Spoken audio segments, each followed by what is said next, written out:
Essentially, the game plan is deal as much damage to your opponent before they come swinging with big guys.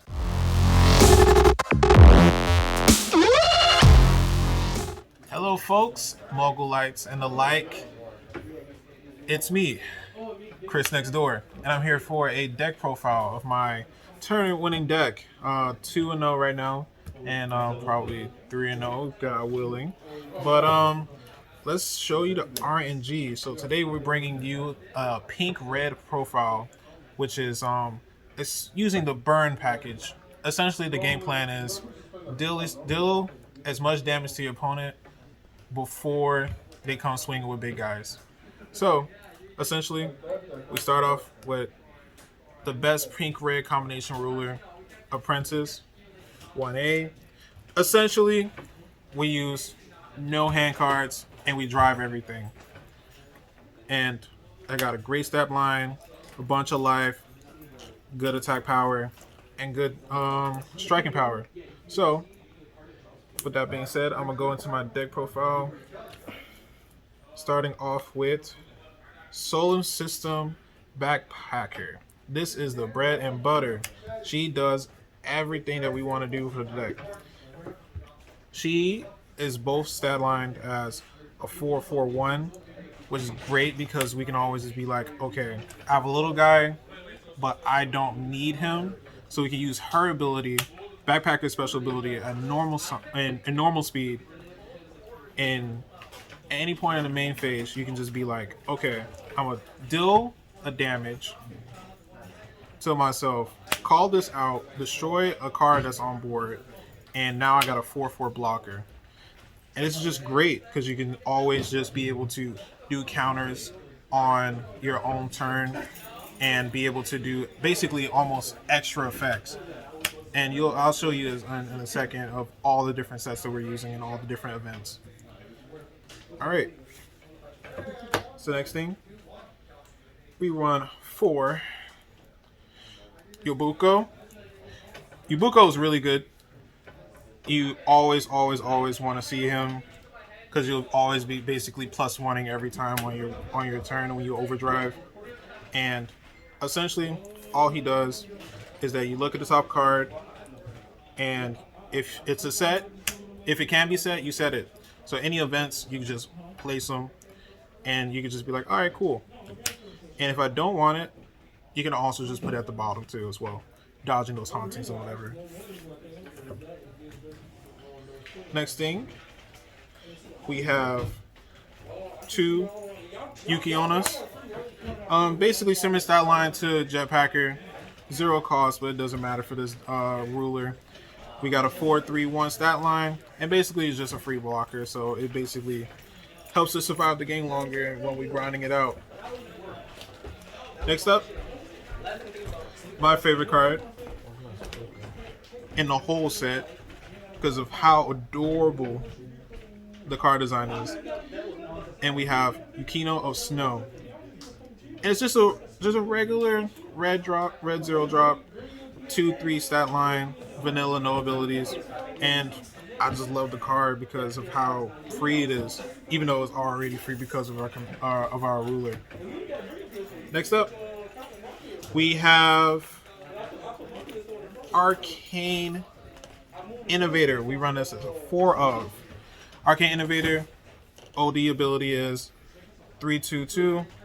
He has the ability to essentially move 2 counters from our drop zone into the deck again and then shuffle, which is a great way to recycle and add some recursion to the deck, so that way we can still keep burning our opponent to death.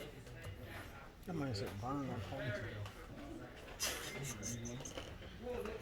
Gave him the usher. And here's one of the goats. We have another one of my favorite cards. Jacuzzi. I'm butchering this. Just Titan. 3 drop. Doesn't matter because it's free for us. 7/2/2 with the special ability of having both breakthrough and charge shield. And when you OD, essentially, you can put them in very versatile areas where you can just put them on the side and left or right, and be like, all right, cool. I'm gonna swing at you, and your center basically doesn't matter because 8 drops don't exist, or eight defense cards don't exist really. And charge shield, if you want to be in a more defensive role, say for instance you already have one and it already has 2 charges, and you got another one, you can put them in the middle, and now they have to, if they don't have breakthrough, they have to hit 3 times just to get to your ruler and deal you damage directly with combat damage. And we run 4 of those. Another one, just like Yukiona, we run this Roboboy supply unit. Great card. Basically the same thing. 2/2/1 stat line, and OD, look at top card, and you'll be able to set it. If you're unable to, put it at the bottom of your deck. Now we're off to the legends. This is the last of the creatures that we use. I'm gonna start with our Homeboy. Crazy guy. What is legend stat? We have he's a continuous touchdown and OD. We only care about OD because we don't have a hand. When he's touchdown or overdrive, he has the ability to essentially look at any card in our deck and put it right on top while shuffling everything else. So essentially, he's a get out of jail free card. And the real sauce is when you combo with him. Lord and Savior. This guy, essentially, even though he has weak power, he has one of the greatest abilities in the game, in my opinion, where he can literally just grab any 2 or lower creature on your opponent's field. And it's great because it can take out key pieces, some things that we like, say for instance that one black card that takes cards from you.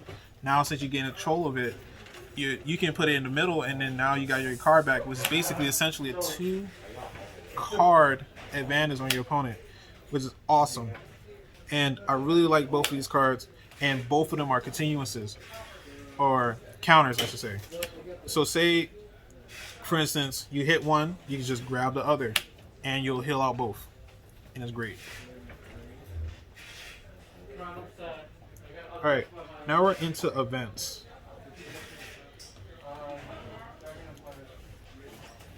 We run 4 zap zap zaps. You gotta run this card, no doubt, to even think about playing this deck. It's a must-have. Deal 6 to any targets on the board, any units I should say, and essentially a board clear. You need this card, and it's just amazing when you can just be like, oh, I look at the top of my deck, oh look, your board's gone, and you have to pay for that. Sorry. Next up, double Excalibur. 2 costs, doesn't matter. Continuous, but cool thing is you can set these or damage them, and you can basically just kill most things in the game with dealing 4 damage to a particular unit. We don't really care about the author thing in this build because it's really like very rare that you can see it. But all in all, solid pick. Next up for the events, shields up. 4 of must have. Great shield. You'll be able to always just on hand prevent damage when you swing for that big Robo 4 crit. You can just be like, nah, I'm good. I'm gonna have my turn, please, thank you. Next up, Rite of Reflection. We're on 4 of this. Basically, shields up with a cost, and overall, just good. Just a solid shield where we could just always just put it in our backpack and prevent damage when we need it. And it targets allies as well. It's a little bit better than shield up. Next up, the reason why we built the deck in the first place, Blaster Cannon. This card is awesome because you can run it as a counter and you can do the real spicy. Alright, I'm going to take a damage and I'm going to heal off that. And I'm going to deal you a damage. And then it's also is good for just clearing your opponent's field as well, if you need to, because if there might be some spicy 2/2/2s or even just something that like you need to clear, like another Robo Skeleton. Yeah, Blaster Cannon must have to win the game sometimes. Next up, for an event, Rite of Cardinal Cleansing. Oh, I just wanted one of this. It's just a filler for our counters and just basically just a little bit of removal for sets. And it's kind of great. I really like using this. Even though it's not often because it's a one-off. Next up, we run this beauty, the Supernatural Citizens Act, part of our counters here, and it has the great ability of just being able to heal another damage. So you can basically just counter it, heal off the counter, and then also play it, which is healing you for 2. Which is great because we want to always be taking damage. And also it's great for survivability. Last off, we got Tatari. And basically, we run 1 Haunting in the deck just to round things off. Usually you'll be able to drop it and just see it with looking at your 0 drops when you're looking at the top card. Sometimes it does suck. Occasionally you might just find out, oh, I got a Haunting on the top of my deck and I have to take 2 damage. But overall, it's necessary to run this particular build. You can fine tune it to take this card out if you really hate them, but I think it's a fun little tech because it's like I have just that much power to push for game, and it really fine tunes everything and makes it more tighter so that we can optimize our plays much more. Alright, with that being said, that is the deck profile for Pink Red Burn. Alright, thank you Mogul Lights. We appreciate you coming out to check out this vid, and we'll see you in the next one. Ciao. Mogo out.